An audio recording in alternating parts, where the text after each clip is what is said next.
શું તમે પણ રોજ એકનું એક શાક રોટલી ખાઈને કંટાળી ગયા છો? તો આ રહી સરસ મજાના મસાલા મેક્રોની પાસ્તાની રેસીપી, જે એકદમ ફટાફટથી બની જાય છે અને બનાવવામાં પણ સાવ ઇઝી છે. તો એના માટે મેં બાફેલા મેક્રોની પાસ્તા લીધા છે, ડુંગળી ટામેટાં છે અને કેપ્સિકમ છે. તો તેલ ગરમ થાય એટલે આપણે એમાં આદું અને લસણ એડ કરી દેવાનું છે અને સાંતળી લેવાનું છે. પછી આપણે એમાં ડુંગળી એડ કરીને એકદમ સોફ્ટ થાય ત્યાં સુધી સાંતળી લેવાની છે.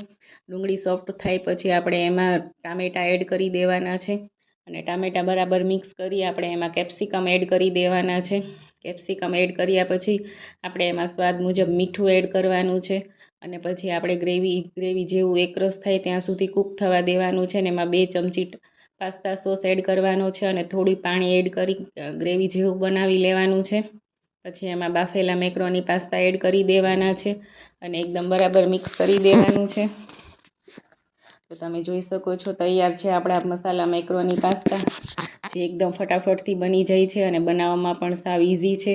તો તમે એકવાર ચોક્કસથી આ રીતે ટ્રાય કરજો મસાલા મેક્રોની પાસ્તા, અને તમારા ફ્રેન્ડ સર્કલમાં પણ આ રેસીપી શેર કરજો જો તમને સારી લાગી હોય તો, અને મારી ચેનલને સબસ્ક્રાઈબ કરવાનું ભૂલતા નહીં. Thank you for watching my video.